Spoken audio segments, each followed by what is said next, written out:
Começamos a primeira edição do Escuta o Teu, esse podcast, videocast, mesacast, nada de inovador, né, que todo mundo está fazendo hoje em dia, mas cansei de querer ser inovador, vamos fazer o que, né, tem sido feito, às vezes a gente tem que dar conta do que há de ser feito.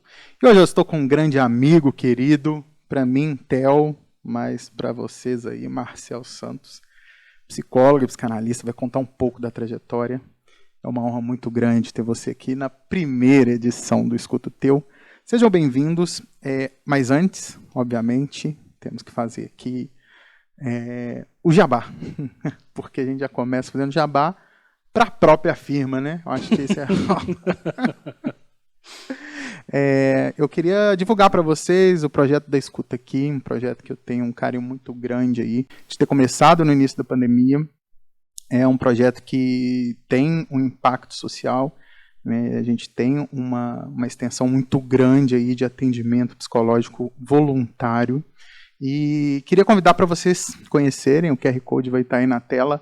Qualquer coisa que vocês precisarem, entra lá, vamos trocar uma ideia. O pessoal vai atender muito bem aí. E vamos ajudar, né? É importante a gente saber que ter os clientes proporciona o que a gente faça o processo de voluntariado para mais e mais pessoas. Vamos lá, sem mais delongas, Marcel Santos, Theo, seja bem-vindo, meu caro. Conte sobre você. Quem é o Marcel Santos? Eu primeiro quero agradecer ao convite de ser o primeiro desse podcast. E daqui, quando tiver, sei lá, no top 10 do ano que vem, no Spotify, eu falar, ó, escuta o primeiro episódio lá que fui eu. Né? Pelo menos top 10 no nosso coração vai estar, né? Sim. E, bom, contar um pouco da história. Não sei assim, né, por onde começar, porque a história é longa, né? A história começa onde? Em Contagem, né?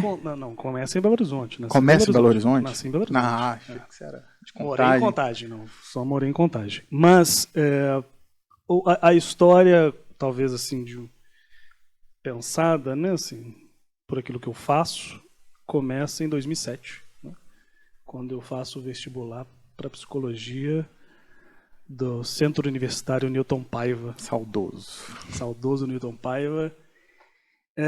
Foi o vestibular que eu não fazia ideia do que era psicologia, mas alguma coisa já me dizia, ó, faz isso aí, né? Faz isso aí que você vai gostar, faz isso aí que você vai encontrar uns... No segundo grau, eu já tinha passado pela sociologia. No segundo grau? Da escola. Eita. No terceiro ano do segundo grau. Já estava estudando Emily Durkheim. Estudei,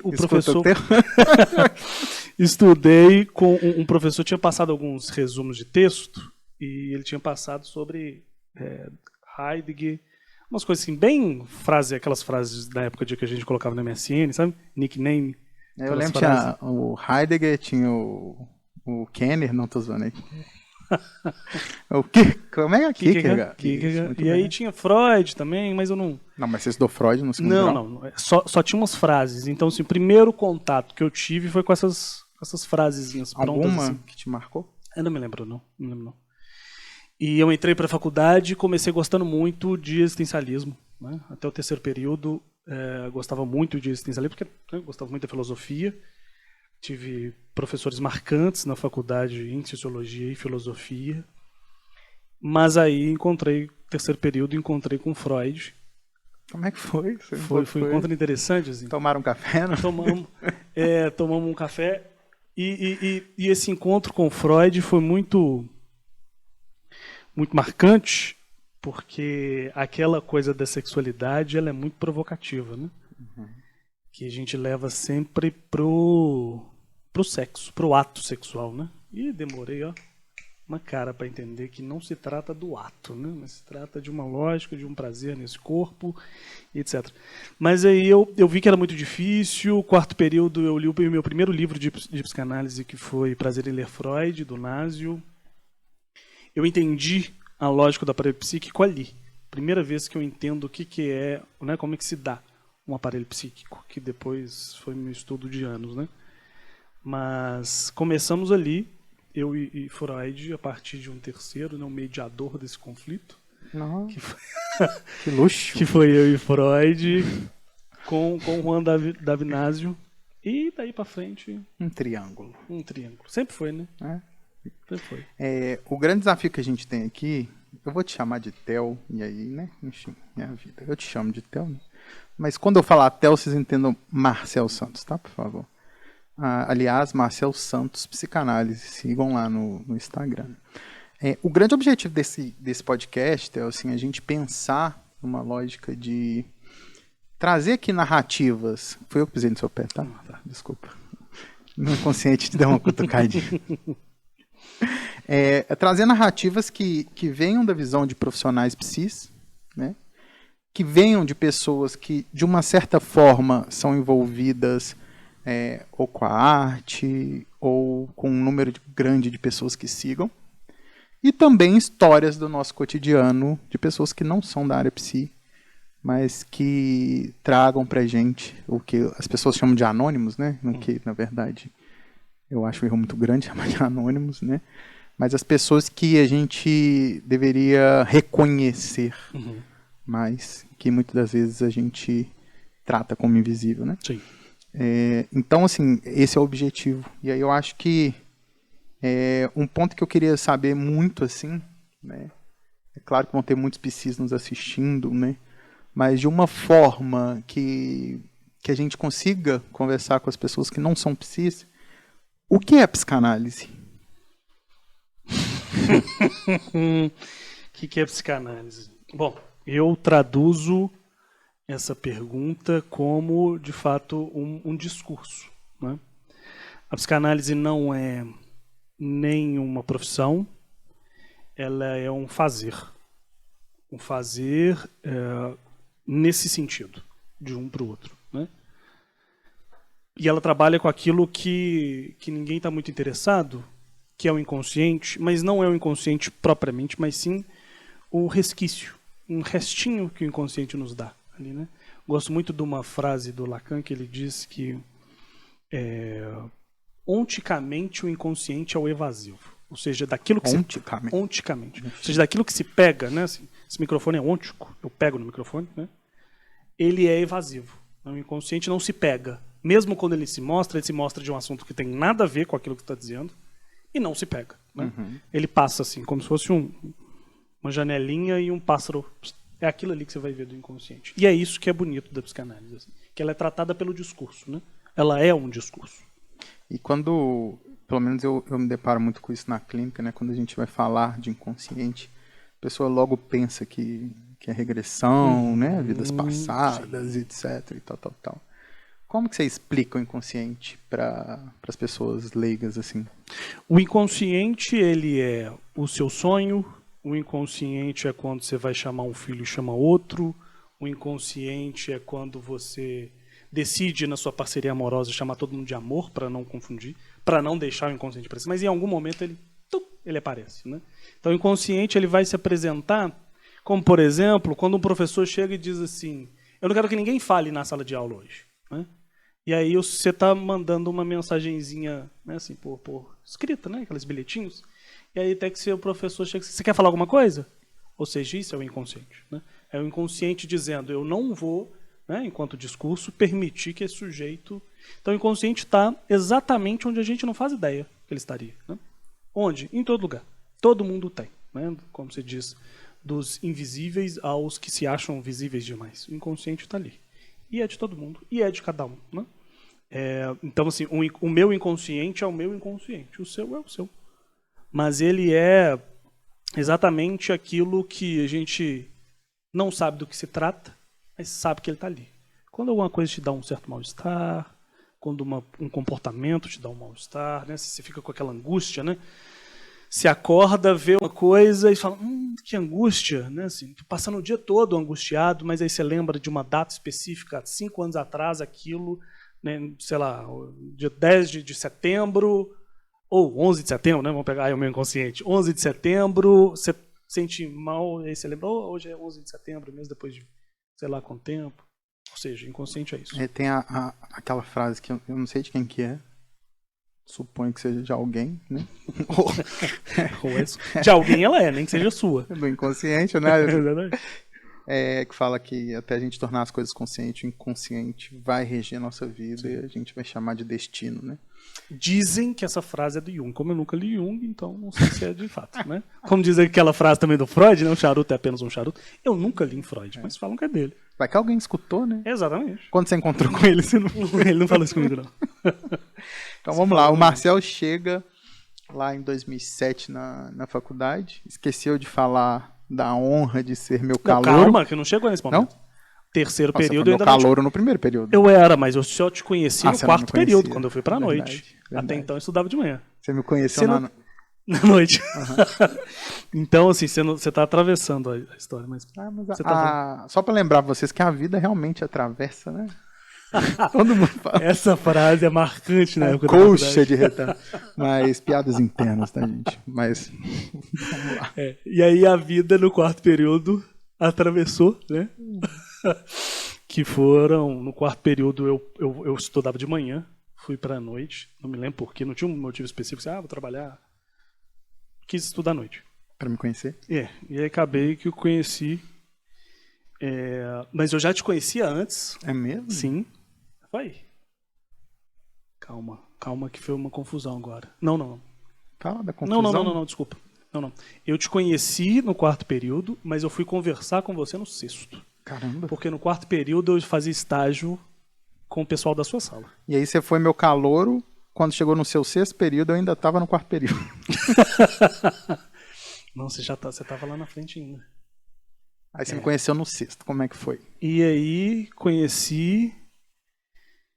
Gente, tô tentando tentar trazer a primeira vez, sabe assim, alguma coisa me faz lembrar, assim, tá você e Pedro, Van, sabe alguma coisa? Acho que vocês fizeram junto, verdade, né? Verdade. Eu conheci o Pedro por causa do pessoal. Um abraço, hein, Pedro? O pessoal da faculdade. Não vou falar o episódio, o apelido dele aqui nesse episódio, porque vai que a gente viraliza, mas tem aquele apelidinho secreto, né, Pedro? Um abraço.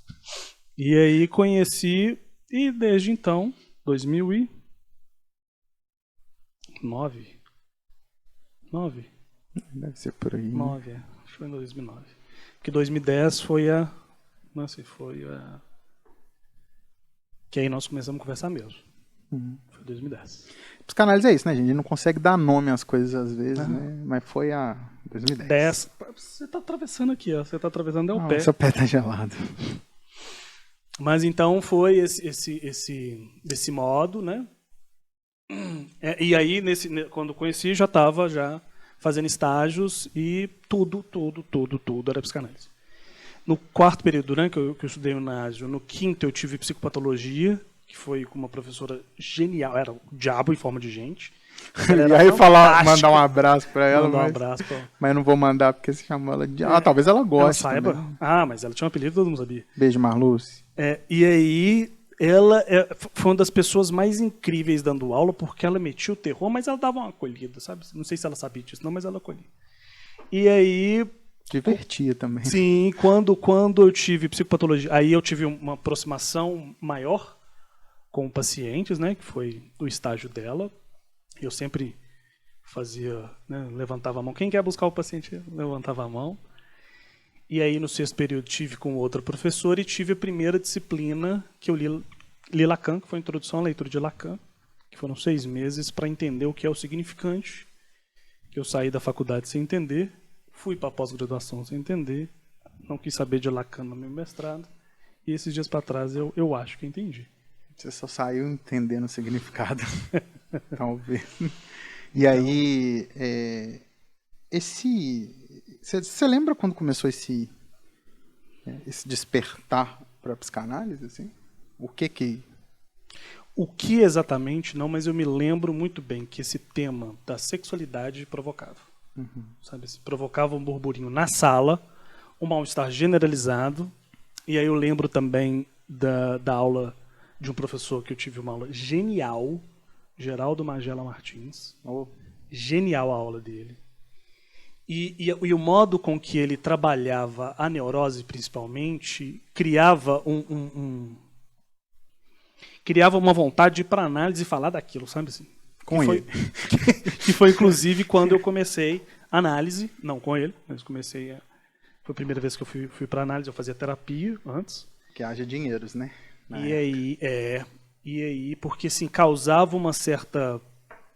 não é... A gente chama de desejo, né? Mas para todo mundo que estiver ouvindo, essa vontade. Tem uma vontade, né?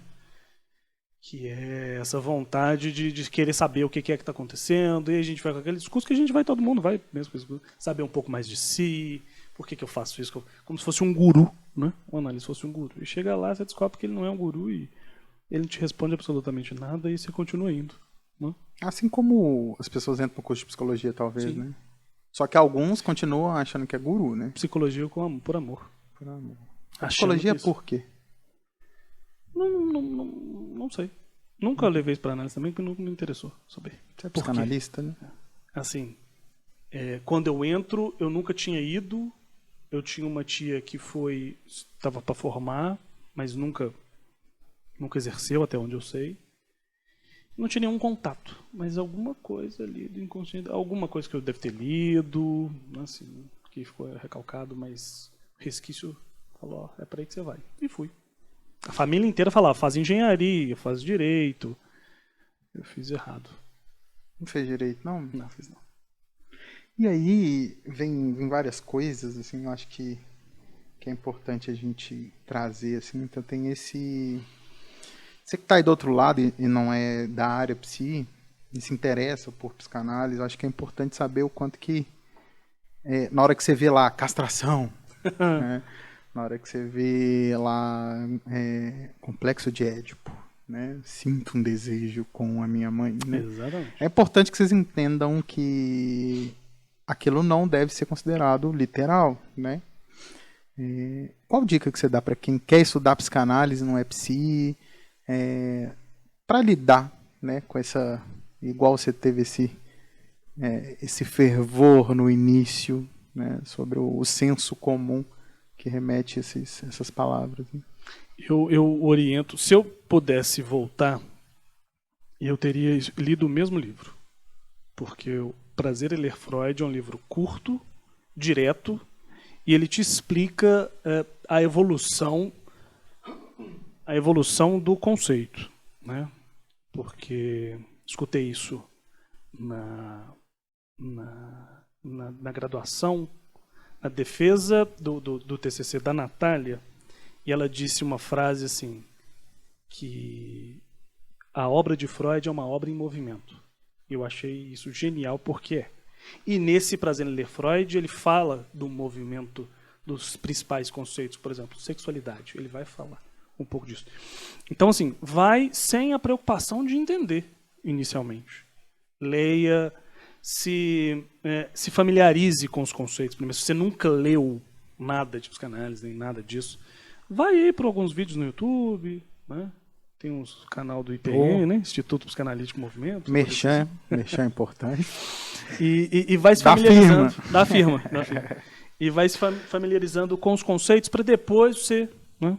Não acredite que você vai... Né? Assim, tô lendo isso, eu sou analfabeto.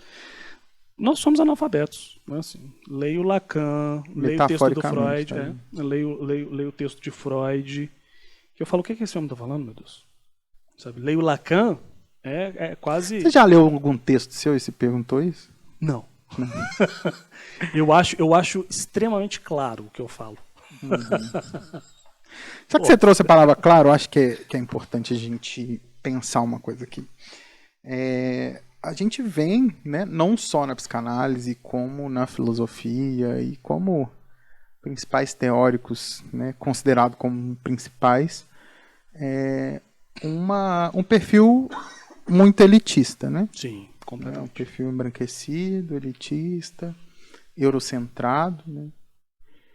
E como para você, né, uma pessoa latina, uma pessoa preta, entrando numa prática extremamente elitista da sua origem, né? Ainda que Freud tivesse suas questões, né, de perseguição, né? Como é para você essa realidade numa prática de origem elitista e ainda assim, por senso comum, considerada como inacessível? Gente, se vocês ouvirem um ronco, a Nina Simone, minha cachorrinha, tá roncando, e aí ela faz parte da história, tá? Eu ouvi aquela roncando. Mas então, embora, né, assim, ressaltar isso é importante, assim, ela nasceu não elitista, mas se tornou já no inicinho ali, né? Principalmente quando diz de elitista, no sentido de rechaçar uma parcela, né, que tinha mulheres querendo fazer parte na época dos grupos de quarta-feira e Freud impedia, né? Tem até uma história, né, que eu escutei na faculdade, que a Lu Salomé ele falou, olha, precisa fumar charutos e ter bigodes. Ela arrumou um bigode e fumava o charuto para entrar. Não sei se ela conseguiu ou não, mas então assim tem elitista nesse ponto. Depois, claro, ela se torna elitista no sentido monetário, né? Então assim, no início eu não entendia da posição de uma pessoa preta. Eu não entendia que eu era preto, né? No início da faculdade principalmente. E eu falo isso claramente hoje, assim, como que eu sofri racismo sem saber que aquilo era racismo. Eu achava que era uma brincadeirinha. Não é à toa que essas brincadeirinhas são lembradas por mim até hoje. Até hoje tem algo ali que volta e meia eu levo para minha análise. Essas brincadeirinhas. Por que esse mal-estar acontece? Você poderia trazer algumas delas? Então, por exemplo, eu sempre gostei de rock, mais de rock, né? E aí falava, não, seu estilo é de pagode. Você não pode gostar de rock. Né? Ou seja, ela está dizendo, você é um preto, você tem que gostar de música de preto. Assim, né? Como um destino, né? Sim, sim. Nasci daquele jeito. E aí vem de uma... Não sei se foi para Contagem com quantos anos? Não, eu vivi minha vida... Você nasceu em BH e já foi para lá.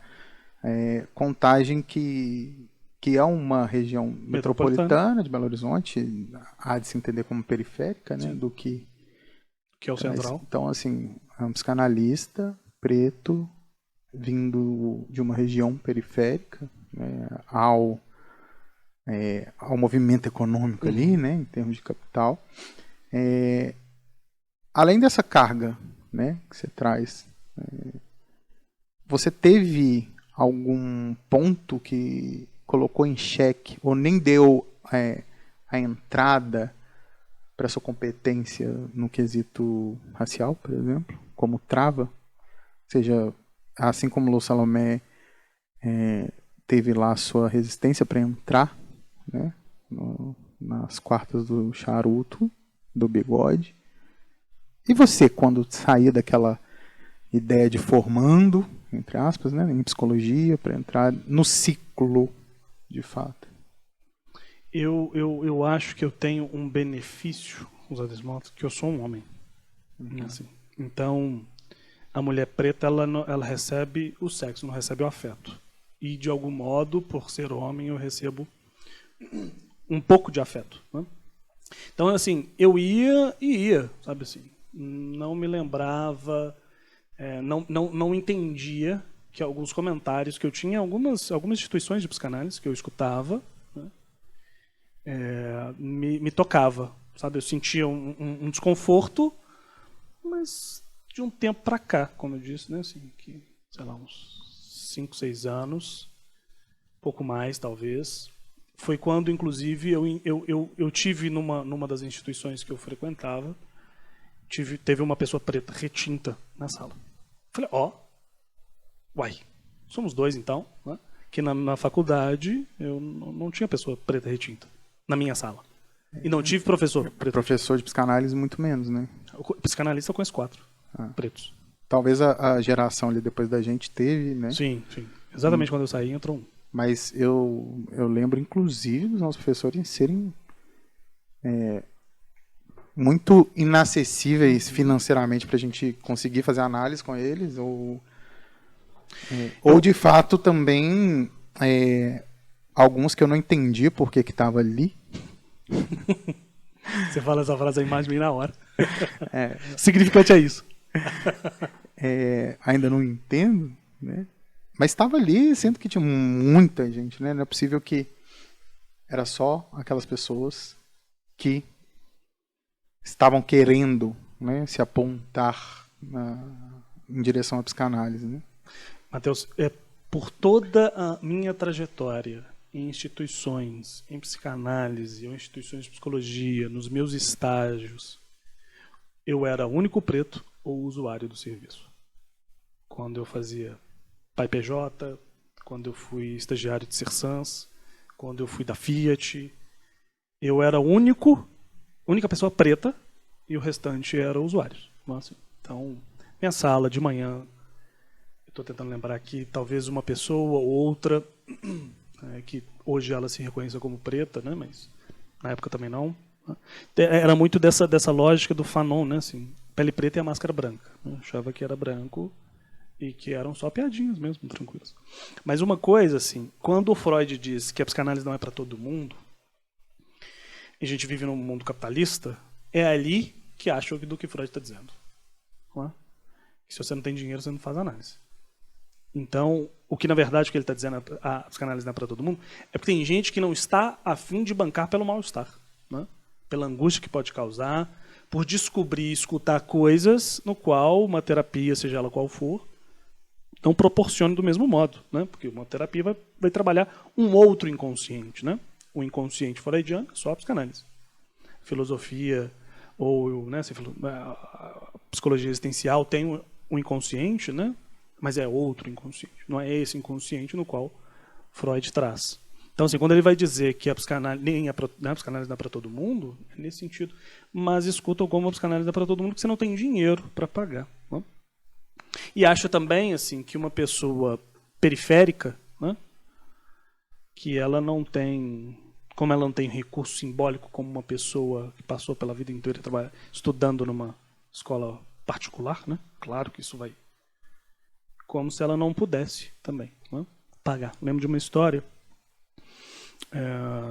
que uma pessoa não tinha condições de pagar financeiramente, mas ela fazia pão de queijo, né? E aí ele falou, então me paga o pão de queijo. Ela levava toda a sessão 6 pães de queijo. Porque eram 6 pães de queijo a menos que ela venderia, que ela pagava análise. Né? Até que chegou um certo momento, ela começou a pagar. Mas assim, certo momento, depois de 4, 5 anos. Onde você acha que está esse abismo? Eu falo muito para pessoas que buscam, né, eu enquanto psicanalista ou psicólogo, ou alguém lá da equipe da Escuta Aqui, que as pessoas, antes de saber qualquer coisa, e na prática psicanalítica a gente não tem esse cardápio, né, de valores monetários, assim, já tem esse estigma de que a psicanálise e a psicologia é cara, né? Você acha que parte dessa questão estrutural, né, dessa dinâmica social, ou parte é tipo, não quero chegar perto não, deixa eu arrumar alguma coisa que me diga que não é para mim agora, né? Matheus, eu acho que é muito estrutural numa função, inclusive, de investimento do Estado. Quando uma mulher apanha, ela tem vários lugares. Quando ela recebe um grito, ela não sabe que aquilo foi violência. Né? Por quê? Porque a estrutura do Estado, a estrutura social, é o físico mais importante do que o psíquico. Nós temos vários médicos no SUS, com os psicólogos.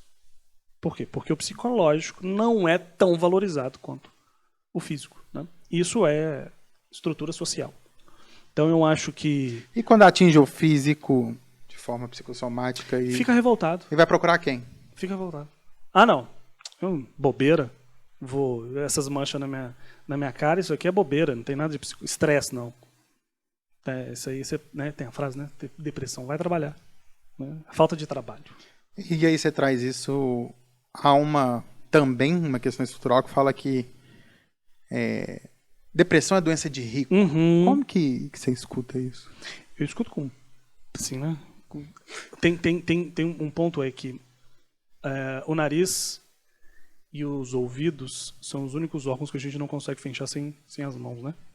Então, assim, dá vontade de enfiar a mão dentro do ouvido quando eu escuto uma frase dessa. Então, assim, nesse sentido de ser rico, é como se, de fato, novamente, o pobre não pode ter nenhuma assistência psicológica. Por que incomoda tanto a burguesia? Aí a gente tem que voltar lá em quando 1500. Tem acesso, né? 1500. Porque o Brasil nasceu de um golpe, né? Porque em 1888 teve a abolição da escravatura, por pressão da Inglaterra. Portugal diz, então, vamos fazer os pretos parar de trabalhar, né? Depois que a coroa foi sustentada. Sim. Aí, por muito tempo, aí no ano seguinte, teve a proclamação da República como um rechaço à abolição da escravatura. Então, o que a gente pode esperar de um país que a República se nasce de um golpe? Né? Porque é a burguesia. Então, assim, se a gente começar a falar, nós vamos chegar lá em 1444, quando os portugueses, Dom Infante, o Infante Dom Henrique, faz a proposta de escravizar o povo preto. Então, assim, porque dar acesso ao outro é dizer que o outro tem o mesmo privilégio que eu. E a nossa sociedade é uma sociedade de privilégios. Eu sou melhor porque eu tenho mais privilégios. Né? E você não pode ter privilégio. A gente escuta muito, né? O que vinha da Zona Norte de Belo Horizonte, né? Que em BH a gente tinha um ônibus que era vermelho. E geralmente os vermelhos era de quem morava longe, né? Sim. Do centro. Contagem era vermelho e branco. Vermelho e branco. E, assim, N piadas a gente já ouviu com isso, assim. E tem uma coisa que me toca muito, né? Porque a gente ainda ouve pessoas que trazem essa questão da acessibilidade como forma de se auto-medalhar. Não sei se pode, não sei, medalhar, não, se auto... Titular. Dar um troféu para si mesmo. E eu escuto muito, assim, tipo, aqui na empresa ou aqui na minha casa a gente dá a voz. Cara, é uma fala extremamente arrogante, né? Sim. Você dá a voz, você tem a voz do outro, né? E eu acho que passa por esses significantes, né, essas coisas que vão marcando a gente, que fala justamente isso. Quer dizer muita coisa, né? Uhum.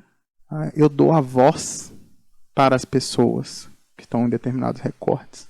Então a voz não é dela. Você está acabando de falar que eu não considero a voz dela. Eu estou dando, né, a ponto que essas pessoas deveriam fazer com que essas vozes chegassem a lugares que elas não acessam de forma natural, né? E aí a gente vem para uma lógica de, sobretudo, pensar, e aí eu queria que você trocasse essa ideia comigo, assim, qual que é a função, né, e se existe para você essa função da representatividade na clínica, né? Por mais que ele, depois o paciente está ali, né, deixou de ser paciente, foi para o divã e de repente não tem aquele contato ali visual, mas como é, por exemplo, uma pessoa preta sendo atendida por uma pessoa preta? Primeiro, nesse negócio da voz, né? Quem fala isso pode ter certeza. Quando você escutar essa frase sem você olhar para a pessoa, quando você olha para a pessoa, vai ser um homem branco hétero cisgênero, né? Ele tá dando... Porque ele acha que ele faz isso, né? Ele dá a oportunidade. Só fazendo um último paralelo, né? Assim, essa questão da elite, quem faz isso é a classe média, né? Que é essa classe que está muito mais próximo do pobre, muito mais próximo do pobre, do que do rico. Porque o Bezos não quer saber da sua saúde mental, não. Ele quer saber, nem do mundo, nem de nada, ele quer saber de voar uma piroca gigante para o espaço. Não sei nem se foi ele ou se foi tanta gente. Então, assim, ele quer saber disso, sabe? E a classe média que acha que vai ter acesso a esse voo, e ela, na verdade, ela coloca o pobre no seu lugar, porque ela não tem lugar. O rico, se a gente pensar aqui, o rico tem lugar, o pobre tem lugar. O pobre tem a cultura dele, o rico tem a cultura dele. E a classe média? Não tem. Então ela vai fazer o quê? Não tem como ela bater no de cima, porque o de cima está muito longe. Então vamos tentar bater no de baixo, para fazer com que eles não existam. Porque eles existem, eles produzem cultura. Por isso que o funk é tão rebelde para essa galera da classe média, porque o funk é cultura do povo pobre, né? Então, era só esse ponto. E essa outra, esse ponto da representatividade, ela é extremamente importante, assim, porque, embora, Matheus, a gente escute que o analista escuta o inconsciente e o analista não se apresenta o seu, né, o sujeito, eu acho isso uma baboseira sem fim, sabe? Porque a análise, se eu escutar somente o que vem do inconsciente, eu vou, sei lá, em um ano escutar 3 significantes. Porque o inconsciente é isso. O restante a gente está ali para escutar o lugar do sujeito no desejo do outro. Né? E se tem uma pessoa preta que está nessa posição, eu quero que ela me escute. Né? Porque vai se entender que uma pessoa preta já sofreu racismo, né? Todo esse... Ainda que não reconheça, né? Mas com certeza já vai ter sofrido, mesmo que ela não reconheça. Mas tem esse ponto, assim, em que a gente precisa ter o outro semelhante para que a gente possa fazer laço. Porque, veja bem, o que acontece quando a gente vê um imigrante sírio na Europa, né? E esse problema todo dele. Ou quando a gente vê uma pessoa preta, né? Pessoa preta em Portugal, pessoa preta no sul da França. Assim.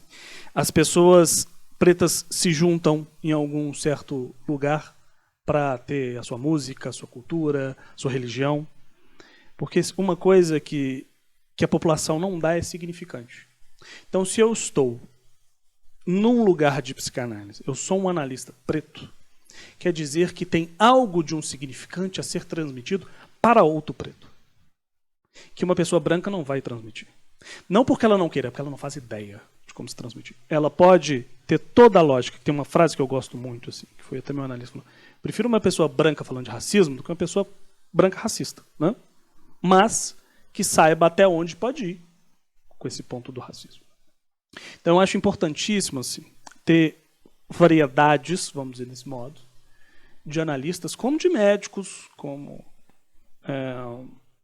de qualquer outra profissão, advogados. Mas eu te pergunto até quantas vezes que você se lembra, porque se você foi, você se lembra, você foi em um médico, seja lá qual especialidade, preto ou preta. Não lembro. Não lembro.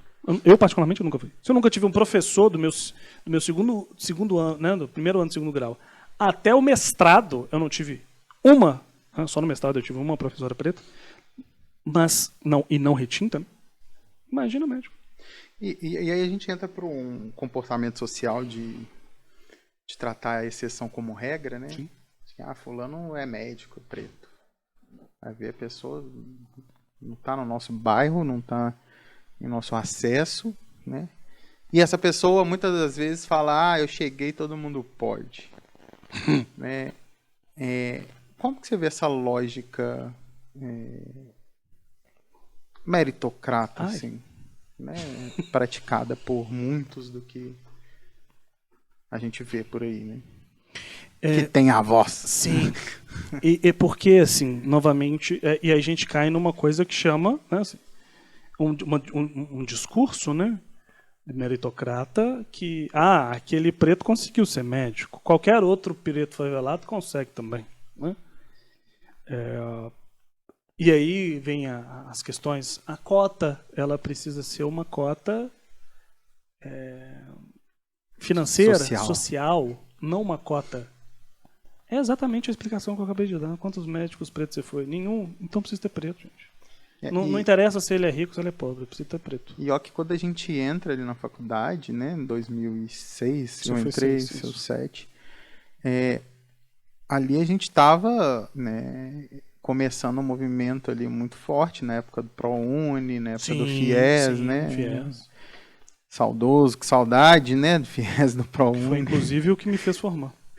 E se não seria menos um preto? Né? Seria menos um preto. E aí a gente tem que escutar que isso aí é para ficar, né, pagando, igual como o pessoal fala muito, na época eu trabalhei no Bolsa Escola, um programa de transferência de renda que tinha aqui. você vai ficar sustentando vagabundo, não sei o quê, botar vagabundo na faculdade, tal. Ainda com esse movimento, né, das políticas públicas ali, naquele momento em que a gente entrava para a faculdade, a gente viu que não, de fato, na prática ali, né, não estava do nosso lado, né, pessoas pretas, por exemplo. Né. E aí eu queria trazer um ponto que também um paralelo que acontece com a terapia, né, das pessoas falarem, né, a terapia é uma coisa muito distante da minha realidade, né. Então, uma das coisas que a gente faz no Escuta Aqui que é de fato trazer, né, acesso tanto para o profissional que está na Escuta Aqui, né, que muitas das vezes também são semelhantes ali a nós, seja qual recorte a gente estiver falando, mas são pessoas que estão passando algum perrengue, meu filho, assim, há anos na sua história, e aos pacientes, né, e a gente percebe, né, e eu com muita tristeza falo isso, assim, um grau de desistência muito grande de pessoas que estão em situação de vulnerabilidade, né, pelo motivo, né, tirando todos os motivos, às vezes questão de internet e tal, etc. Mas pelo motivo de continuar achando que aquele lugar não pode ser dela, né? Como que você vê isso? Novamente, a gente entra no ponto que se não houver um investimento na saúde mental, e a pandemia, ela escancarou um pouco isso, sabe assim? Não que ela seja investida, porque agora, esses 4 anos não está sendo investido nada, né? Talvez nos próximos, mas que ela precise ser investida, novamente, né? Assim, em dizer de uma saúde mental, de um acompanhamento psicológico nas escolas, nas instituições, que não sejam só instituições psicossociais, mas em outras instituições, né? Assim, um hospital público, por exemplo, para os médicos e enfermeiros, né? Assim, para exatamente isso, para poder dizer, olha, você pode ter acesso a trabalhar a sua saúde mental, porque aquele meme não é à toa, tem um meme, né, assim, você quebrou a perna, você vai ao médico, você quebrou o dente, você vai ao dentista, você está machucado com a coluna, você faz fisioterapeuta, você está com a saúde mental fodida, você procura coach, você procura livro, você procura amigo, você procura diabo, bebida, até chegar no psicólogo. Fazer também essa linha reta. Se chegar, né? Se chegar. Porque a gente vê, eu não sei de onde eu estou tirando essa pesquisa, mas escutei isso, né? Eu não sei se tem fundamento científico, mas na prática do que chega no meu consultório e dos pacientes que chegam lá na Escuta Aqui, a maioria que, por exemplo, está passando por um tratamento psiquiátrico, né, ou por remédio psiquiátrico, a sua maioria não são receitados por psiquiatra, né? A maioria é cardiologista, ginecologista e tal. E eu fico pensando o seguinte, eu sempre falo teve uma paciente que eu falei, ela estava falando que a ginecologista dela indicou um ansiolítico para ela, um antidepressivo e tal, para depressão. E ela estava grávida ali, sei lá, estava no 7º mês, 6º mês. Eu falei, faz o seguinte, marca o parto então com o ortopedista, né? E aí como que entra naquela questão quando não está no corpo diretamente, né? Quando tem essa tríade que passa pelo psíquico, assim. Como que isso ainda é muito marginalizado? Sim. Né? E é muito marginalizado porque a psicologia, inclusive, é uma ciência muito jovem, né, no Brasil. Ela foi da época aí da ditadura, né? Assim, ela foi uma das potências de resistência contra a ditadura. Então, ela é muito jovem, né? E a medicina está aí de mundo a mundo.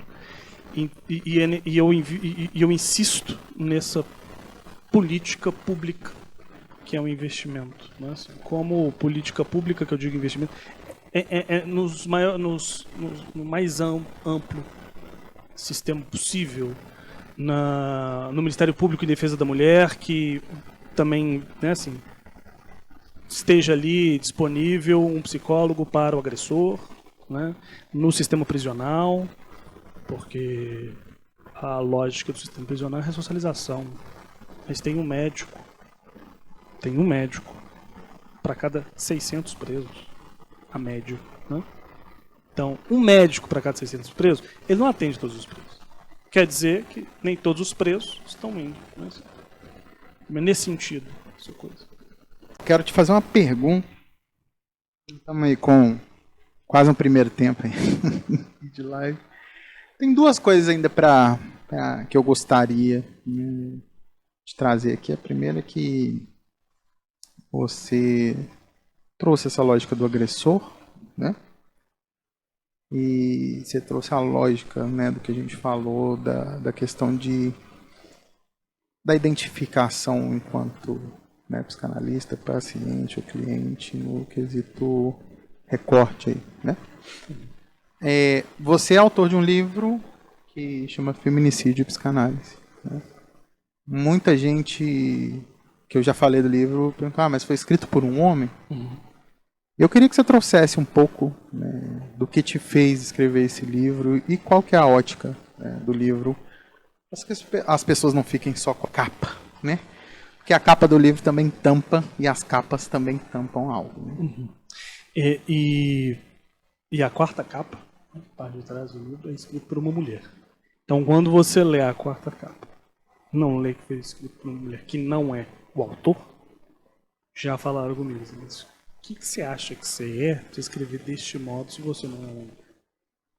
Quem escreveu essa parte foi uma mulher. Se você ler o livro, você vai entender que eu falo do homem. Não estou falando do homem. Então, feminicídio e psicanálise, eu deixo muito claro na introdução que o meu livro não vai falar do conceito de feminicídio, não vai falar de uma construção sociológica do conceito de feminicídio, mas ela vai trabalhar o aparelho psíquico do homem. Do homem que todos os homens dentro da sociedade patriarcal, falocêntrica, machista, está sim disposto que eu digo que a cultura nos coloca nessa disposição, de matar uma mulher. Né? De matar uma mulher não só tirando a vida dela, mas matar a sua subjetividade, matar a seu desejo, matar a sua existência, seja lá qual for. Que é uma funcionalidade pela virilidade. Né? A virilidade, agora quem não está me vendo, eu estou fazendo aspas, tá? A virilidade, ela permite, entre aspas, que o homem possa ter acesso ao corpo da mulher como objeto. Se eu coloco como objeto, o seu celular não tem vida, você pode fazer o que você quiser. Né? Então, para deixar claro, é um livro que se chama Feminicídio, porque eu estou trabalhando o homem que mata a mulher. Mas o meu objeto de estudo é o homem. Né? Porque isso acontece demais. Mas é um homem que escreveu. Sim, é um homem. Para falar do homem. Né? Porque para falar da mulher, já tem muita coisa escrita. Né? Para a mulher ser objeto de estudo, demais. Né? Tá, isso desde Freud, né? Quando ele fala sobre a sexualidade feminina e a feminilidade. E não entra nas quartas-feiras do Charuto. Exatamente. Mas todo o enredo da obra... No entanto, o que ele diz, né? Ele faz a pergunta para Marie Bonaparte, que é uma mulher que salva ele, que leva ele para a Inglaterra, porque ele estava sendo perseguido pelo nazismo. E ele diz, que faz a pergunta, o que quer uma mulher? A pergunta foi traduzida errado, mas o que é a mulher, né, especificamente? E aí a gente vai para a psicanálise escutando a mulher não existe, feminino, etc. Mas quando a gente aprofunda, a gente consegue trazer uma nova saída, não uma saída possível para essa frase, embora eu não concorde, embora eu não goste, num país onde que não é o país que mais mata mulheres, a gente traduzir uma máxima lacaniana como a mulher não existe, para mim isso é demais.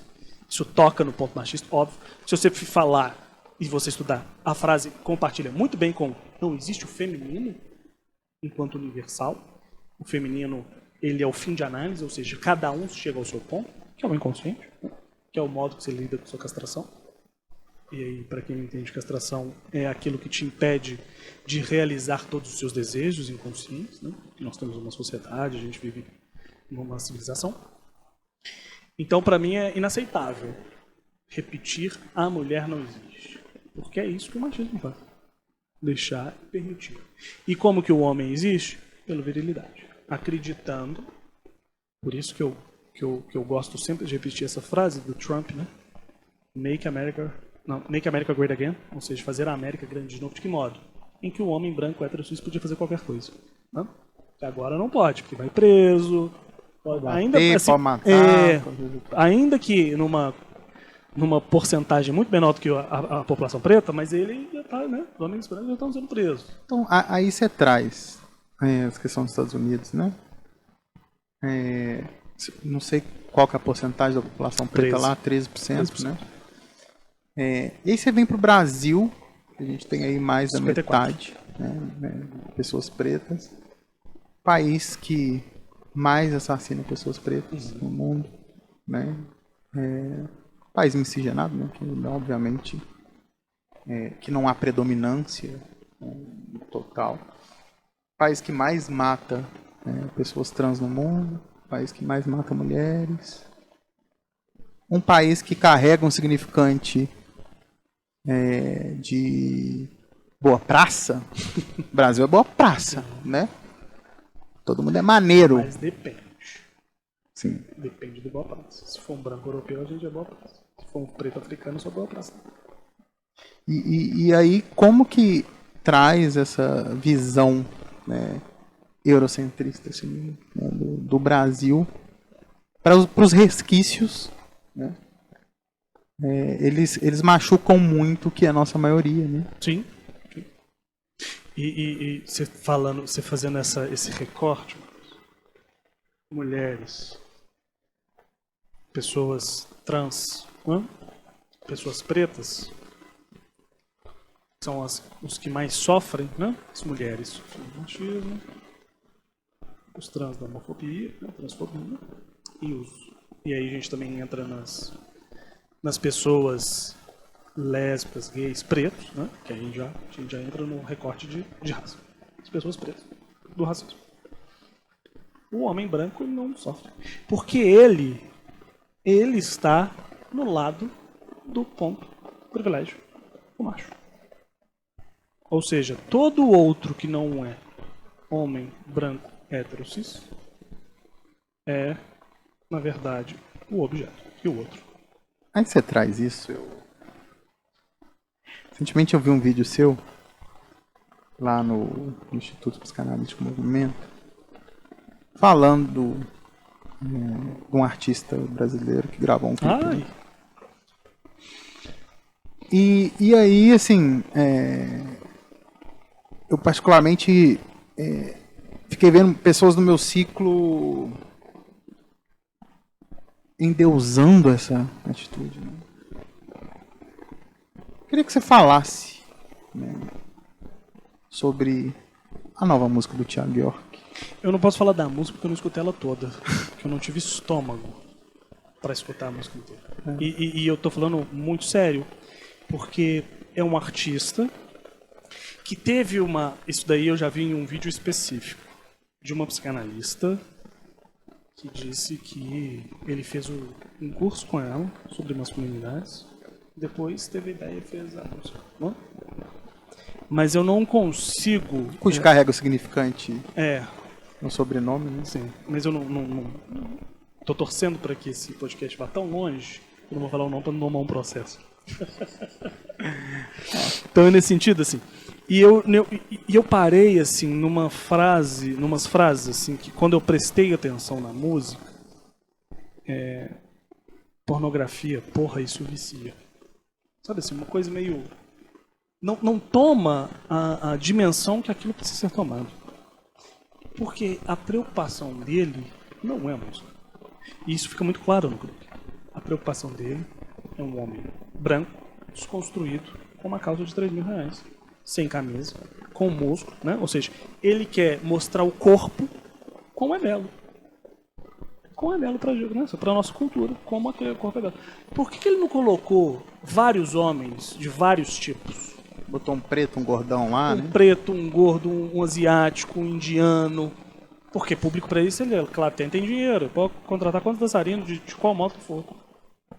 Albino. A que ponto que é um discurso sustentado pela estética, né? É um clipe com uma pessoa branca com fundo branco. não tem um ponto preto, não tem um outro ponto que não seja vermelho, que é o sangue, e o branco. O sangue no corpo do homem. Aí eu queria trazer... E eu ainda vou tomar uma chinelada, Matheus, porque fala assim, você nem escutou a música toda e tá falando. Não precisa escutar a música toda daquele jeito, não. Acho que já tomou muita chinelada. Tem mais jonga, mais racionais pra escutar. Inclusive, Mano Brown, Djonga, sinta-se à vontade pra vir aqui, cara, ia ser muito foda, é um sonho receber, quem sabe, né? Não tem nem roupa pra isso. Mas o Thiago York tá sem roupa e tá tudo bem, né? Ele pode. E ainda falando disso, no final desse vídeo, vou até deixar na descrição, você traz enquanto um homem tá lutando pra poder chorar, a mulher tá lutando pra sobreviver, né? E eu não digo mulher de classe social baixa, alta. Mulher vítima do machismo e do feminicídio a todo ponto. Sim. De dentro de casa, né? Onde o feminicídio, óbvio, como mulher vai ser. Estou dizendo no sentido de um homem parceiro, ela pode ser riquíssima, que ela faz isso. Até porque a gente vê muito na clínica, né? Casos de famílias ricas, que mulher não tem nada financeiramente, por ser controlada, auditada, fiscalizada, Sim. né? Quando chega a fatura do cartão, por aí vai. Eu não sei se foi criticado pela sua posição com essa música, porque, assim, de fato, é uma música que foi, né, contemplada, assim como o pau dele foi contemplado quando vazou o nude. Nossa! Né? É o pau do monumental do homem branco e do homem preto, é isso aí mesmo. É um objeto, né? É objetalizado, porque o corpo do homem preto é sexualizado. Porque o homem tem pau, o pau dele é grande, mas não tem falo. Não tem representação fálica. Não tem uma representação que possa sustentar um lugar que possa bater de frente com o homem branco.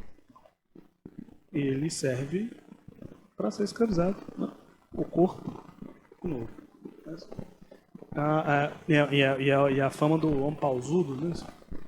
Todo preto é pausudo. Se não tiver pau grande, serve pra nada. Serve pra nada. Que é a frase do homicida, né? Você diz que o nosso pau grande espera até ver nosso ódio. Só que não vai ver o ódio, não. Porque se ver o ódio, vai todo mundo morrer, né? Ele escuta, calma.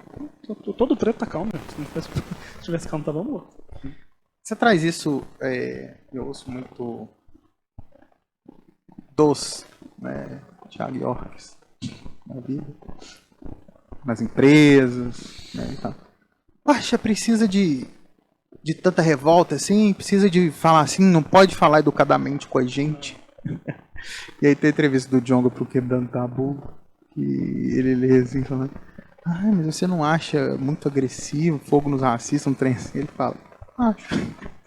Sim. E como que também as pessoas que acham que supostamente estão abertas a aprender, a desconstruir, né, pede empatia de alguém que carrega um sofrimento de anos, né?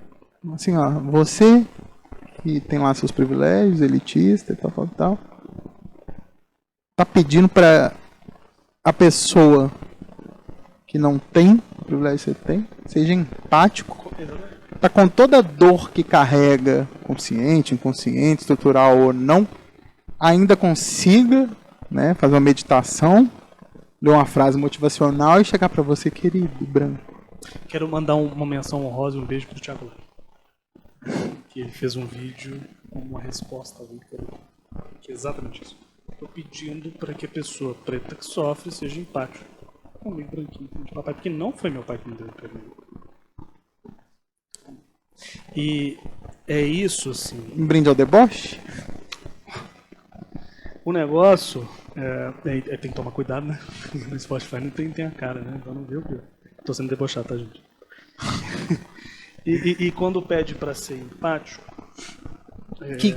Desculpa, mas é um símbolo fofo, né? Sim. Da televisão. Lindinho.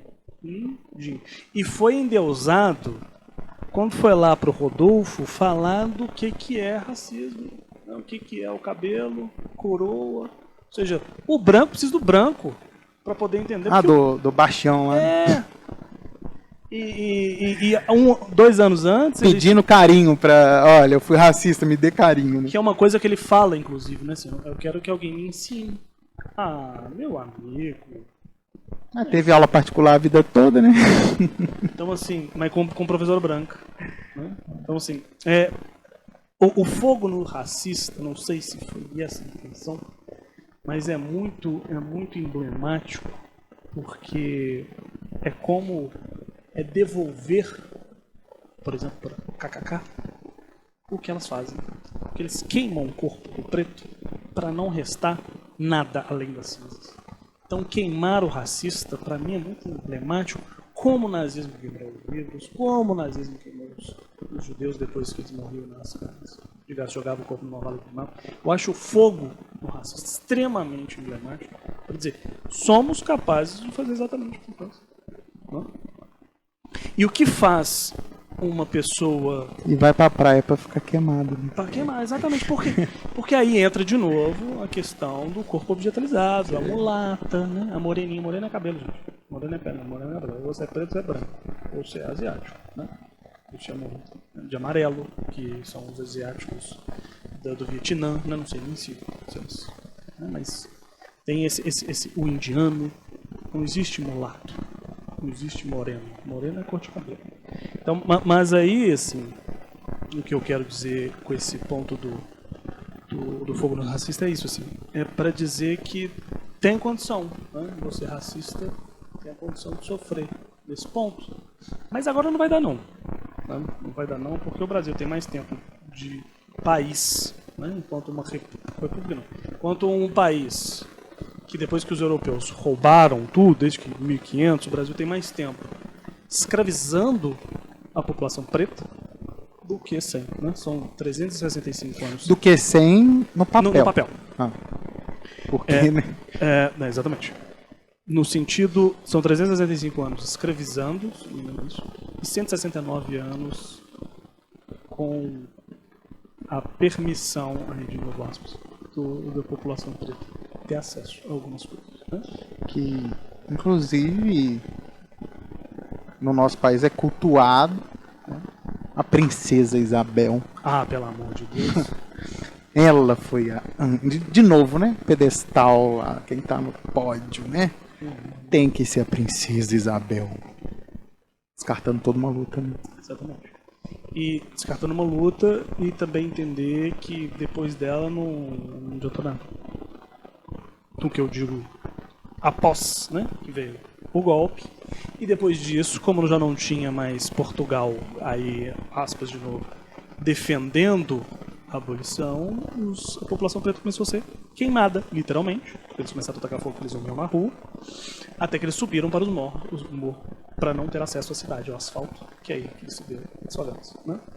As aglomerações e etc. Mas, então é nesse... É engraçado como morro carrega também um significante de morrer, né? Sim. Eu vou pro morro... morro no morro, né? Morro no morro, mas morro também. Né?